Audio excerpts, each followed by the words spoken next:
Jingle All the Way, the 1996 Christmas comedy starring super badass Arnold Schwarzenegger. It didn't exactly find its home with critics or audiences, but that's because people are looking at it the wrong way. See, Jingle All the Way is actually a Star Wars prequel.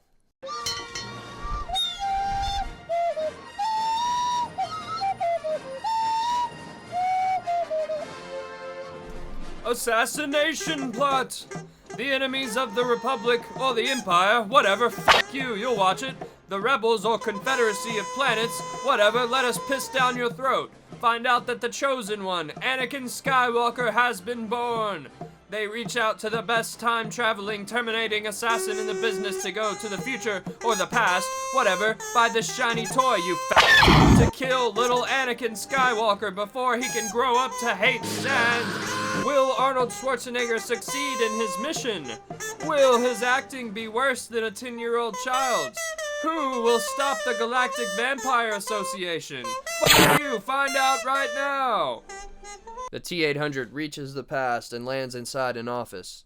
He goes through the phone book, calling every Skywalker in the registry, which surprisingly doesn't take that long. This idiot doesn't bother asking who wants to know his son's location and tells him that they'll be taking little Annie to karate class soon. At karate class, all the MILFs fawn over Ted. He must have some massive ornaments because they can't restrain themselves even though he's with his wife.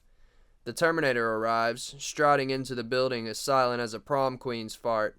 He bursts through the doors, but everyone's gone. They probably all went to share Ted's candy cane. It doesn't matter though. The Terminator has their address. When he arrives at the Skywalker residence, Anakin's dad is putting up Christmas lights and doesn't notice as Arnold slips right inside. Little Annie runs to his room and slams the door, but the little mongoloid doesn't know that a measly wooden door is nothing to a fucking Terminator. Arnold bursts in and tries to strangle him with the karate belt he just won, but the young Skywalker slips away, forcing the T-800 to resort to cyborg karate. Ted finally starts using his ornaments and chases the Terminator outside with the ultimate weapon, a reindeer. Everyone knows reindeer are a cyborg's worst enemy. What is Arnold to do when he's so severely outgunned? His computer chip brain is put to the test, but he finds the answer. The Turbo Man laser rifle just hit the shelves. It's antiquated compared to future tech, but it should get the job done. While waiting in line for the store to open, Arnold runs into another Terminator, the T-700. This model has been impersonating a mailman in an attempt to find the Skywalker boy. Being an older iteration, he's beginning to hit his obsolescence point. And like any elderly person, he hates daylight savings time. He begins ranting about it to the crowd and gets so worked up that he strangles this random woman. Arnie decides that he'll go ahead and discontinue this expired model once he gets the Turbo Man laser rifle. But what's this? The laser gun is all sold out. Enraged, Arnie asks where he might find one, but the employees are useless meatbags that only blather about sailboats and cups. The T-800 uses his targeting chip to find the closest Turbo Man rifle, but his cyborg counterpart does the same thing. Skynet is a competitive workplace environment, so naturally the T-700 bashes Arnie out of the way with his bag of loose doorknobs. The pair find out that another store has just received a late shipment of laser rifles, and they head that way. But Palpatine is here, undercover as Sheriff Palpy. He can't yet reveal himself by doing battle with the Terminator in public, so he just sticks a tracker on him. As the Terminators wait in line, the T-700 knocks over a giant bucket of balls while shouting, "Hey y'all, I'm a robot! I'm a robot right here, hey y'all!" Even the simple people of Minnesota can pick up on this message. They do their patriotic duty and begin attacking the cyborg invaders. This knocks Arnold's motivation chip askew and he tries to lure the wrong kid away with a shiny red ball. But Mothers Against Big Ball Pit are having a meeting there that day, and they think Arnold is a corporate shill, trying to get another impressionable child hooked on balls. Down on his luck, and down a shiny red ball, the T-800 doesn't know how to proceed. But as he's leaving the mall, he's approached by a shady Santa who says he has a Turbo Man laser rifle. The Santa takes him to a warehouse, and it turns out he's part of a group of international arms dealers that ship advanced weapons across borders by disguising them as toys. Arnold compliments them on their ingenuity. They bring him the rifle, but uh-oh, that's not a Turbo Man laser rifle. It's just a Yeet-O-Matic 40 Schloop. When Arnold calls them out on their bogus, a fight breaks out. He fights hard, but their magical Santa Claus powers are just too much for him. Luckily, the CIA picks that moment to bust the warehouse.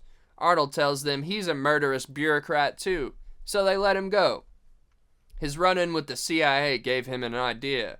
When conventional warfare fails, you gotta get psychological, baby. But unfortunately, Terminators weren't designed to come up with creative insults. You're just a whiny little bundle of sauerkraut! Hey, that doesn't make any sense. You don't make sense! Maybe if you were better at pod racing, you would have saved your mother! Who is this? Enough! Enough with the games! I come to slice off your head! Stay away from me, weirdo! Arnold hangs up the phone, knowing he'll have a serious inferiority complex every time he thinks about the CIA. Just when Arnold thinks things can't get any worse, the T-700 model shows up again. But an announcement over the radio says that the prize for this week's trivia question is a ticket to the Pod Racing Championship. And the question is, a linebacker at Eastern Michigan University, this player's initials are NK, but the K is silent. Can you name this player? Go ahead. Name him. Name him in the comments. While you're at it, go ahead and snap the like button's spine like it's a glow stick. I mean, really just paralyze that button. Make sure its dreams are crushed and destroy its future prospects. Oh, and subscribe too, I guess. Arnie searches his encyclopedic database for the answer. He picks up the phone to call the station, but can't get through. The Terminators start panicking like a toddler at the beach who just found out the hard way that jellyfish aren't yummy snacks. Hold on, says the employee. That station is just a couple blocks over. Arnold almost stops to say, hey, aren't you chef? But there's no time. Arnold roughs up the disc jockey and gets the ticket, but just as he's escaping, Palpatine catches him. Palpy knows that little Annie won't be able to resist a free pod race. He uses his Force Lightning on the T-800, but it rebounds off the Terminator's adamantium skeleton and roasts Palpy. Foreshadow much? The T-800 breaks into the house to lure Annie away with the ticket, but the Skywalker family has already left for the parade. But someone else is there instead. It's the fucking reindeer, and he says, I ain't up on the rooftop, but these hooves still gon' click, click, click. Their battle is epic and legendary. This guy gets in the way and his head gets knocked off, the house catches on fire, but eventually, the Terminator is victorious. But he's drained, weakened.